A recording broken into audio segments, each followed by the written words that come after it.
من تحت التجنيد، فجندت في يوم 5 من شهر سبتمبر سنة 1968، وأصبحت على ذمة القوات المسلحة، وهذا شرف عظيم لي، لمدة تربو على ال6 سنوات.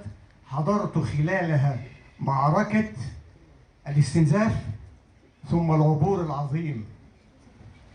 ما أود، لأن الوقت يداهمنا فعلا، أود أن أنوه عليه وأؤكده أن ما حدث في حرب الاستنزاف في هذه السنوات ال6 كان معجزة بكل المقاييس، ولولا حرب الاستنزاف ما عبرنا هذا العبور وما انتصرنا وما نلنا هذا الشرف الكبير جدا.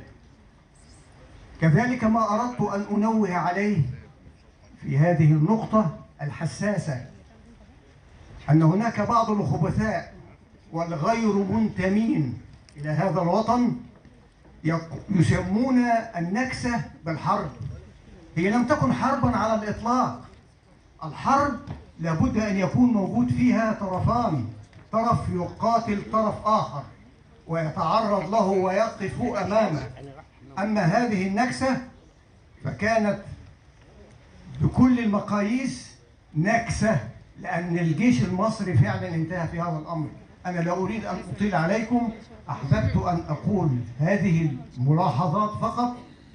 مساء الخير على حضراتكم، وكالعادة فاصل من الإبداع والإمتاع على مسرح ملتقى الهناجر برئاسة الدكتورة ناهد عبد الحميد، وكالعادة نتعلم، وكالعادة على نفس المسرح نلاقي الوطنية.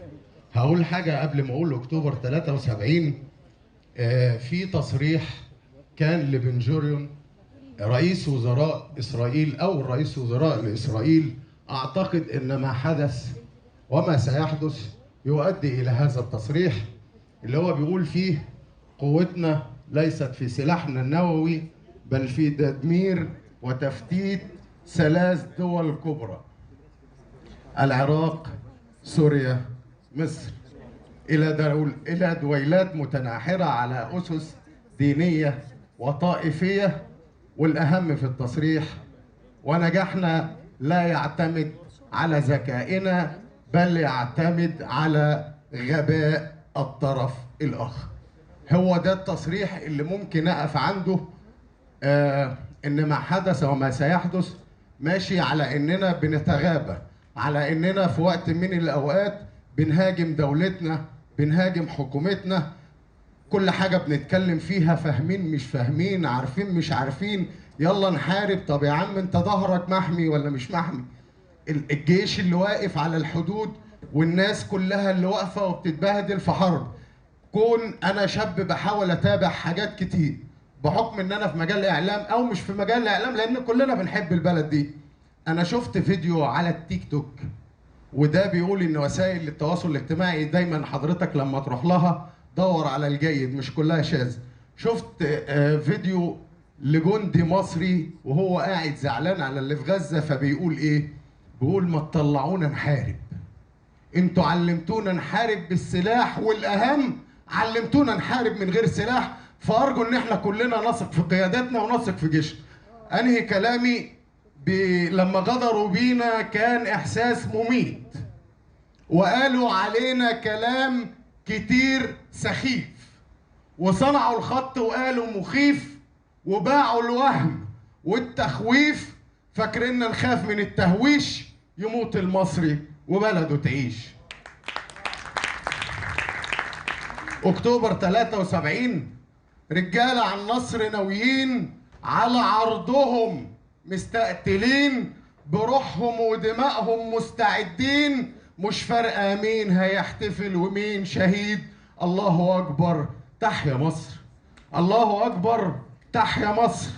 هي دي روح الجنود لما طلعوا بكل خطوطهم يرجعوا ارض الجدود. بالارواح نفدي بلدنا، بالارواح نفدي بلدنا، لاخر قطره من الدماء مش مهم مين شهيد، كلنا فدا البلد دي، والبلد مصنع رجال. ايوه غنوة الانتصار، الله اكبر تحيا مصر، الله اكبر تحيا مصر. هي صرخة الجنود وقت العبور، وهي غنوة الانتصار. طيري يا طيارة طيري ونادي في سماء البلد دي، الله أكبر تحيا مصر.